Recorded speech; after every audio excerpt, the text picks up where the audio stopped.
Time Warp pretty much to when they kill Meat Loaf. It is wall to wall fucking music. And it's not a long break before we get to Touch Me, which I think was my daughter's favorite song. She thought that was hilarious.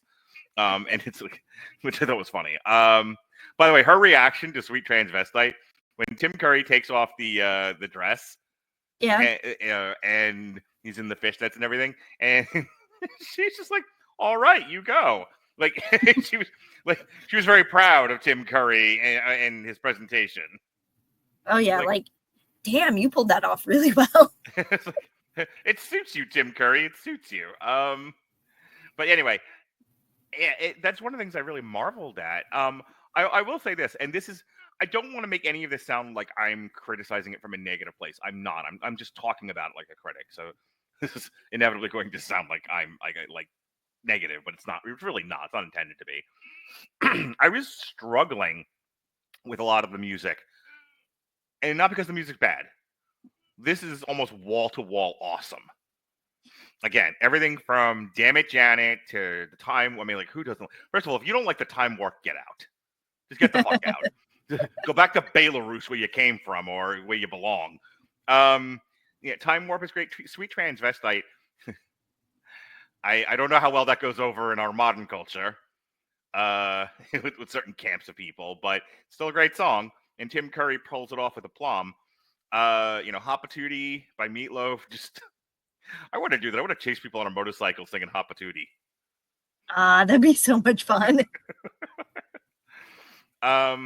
Either that or Let Me Sleep on It, baby, baby. Anyway, yes. So yeah, it's just wall to wall bangers. Rocky Horror Picture Show is some of the best music I've ever heard. My problem is I don't know why any of it's happening. Like, we get there, and I don't get a reasonable enough explanation for why we're doing the Time Warp. Don't get me wrong. I want to do the Time Warp again.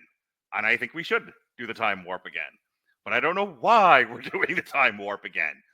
And before anyone thoroughly explains why we're doing the Time Warp, in walks, undisputed 16-time world heavyweight champion, Dr. Frankenfooter, who is a sweet transvestite from transsexual Transylvania. And his whole thing is, this is who I am and what I'm doing, and, pay attention to me. All right?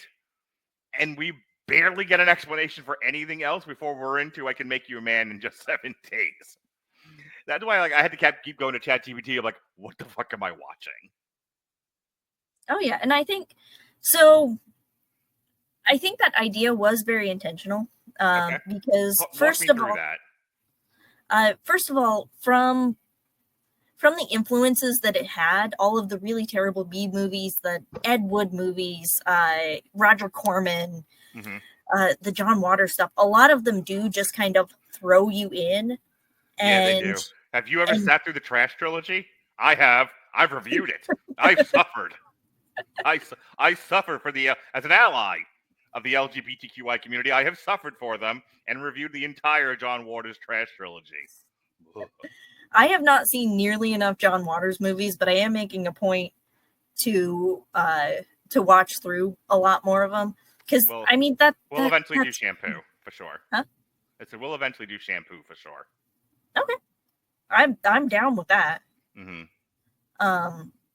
But yeah, it's very indicative of, one, the attitude of B movies from the 30s to the 60s, just kind of throws you in there. There's a bunch of weird shit. There's some terminology that you don't understand, but you're just kind of, it's assumed that you go along with it because you're watching a fucking B movie horror flick. It's part of that science fiction double feature attitude.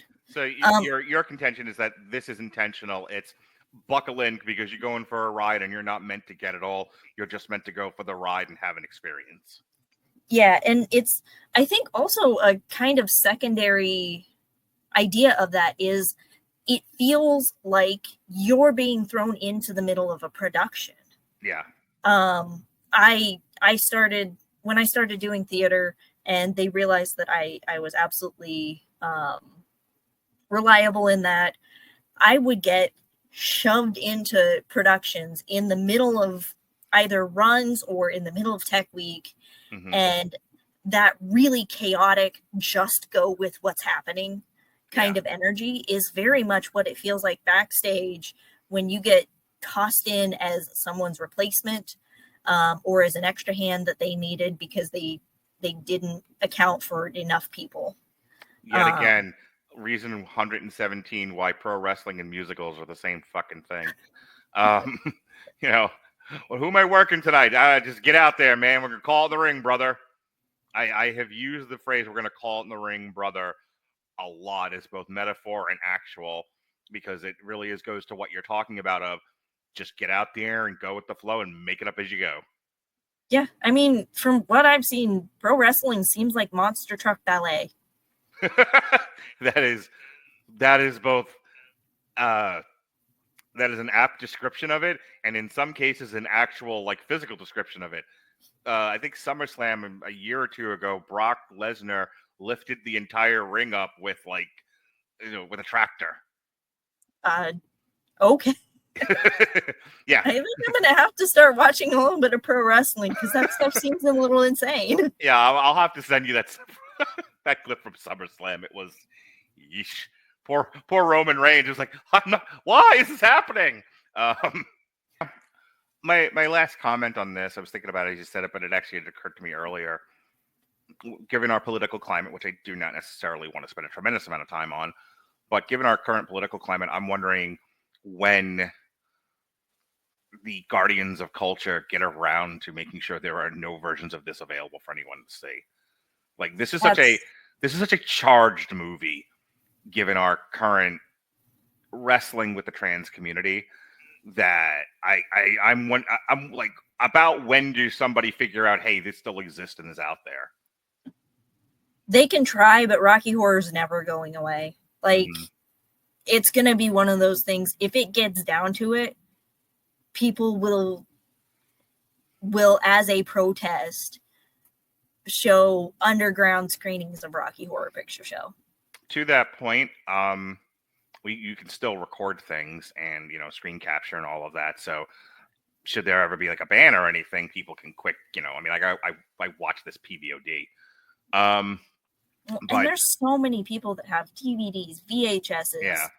It would be hard. You'd have to really be committed to getting rid of this thing to try. Yeah. What I was gonna say is, back when I was in college, I went to a Comic-Con on Long Island, and there were DVD copies of Song of the South. Try as hard as Disney has of getting rid of it. It's still, I have it still. I still have a copy of Song of the South on DVD. I got a bootleg. One of my prized possessions. So that is absolutely hilarious. I am committed to the gimmick. But yeah, I hope it doesn't go that far. I hope we come to our senses well before that. And remember that whether you agree or disagree with, the existence of trans as a thing, these are still people.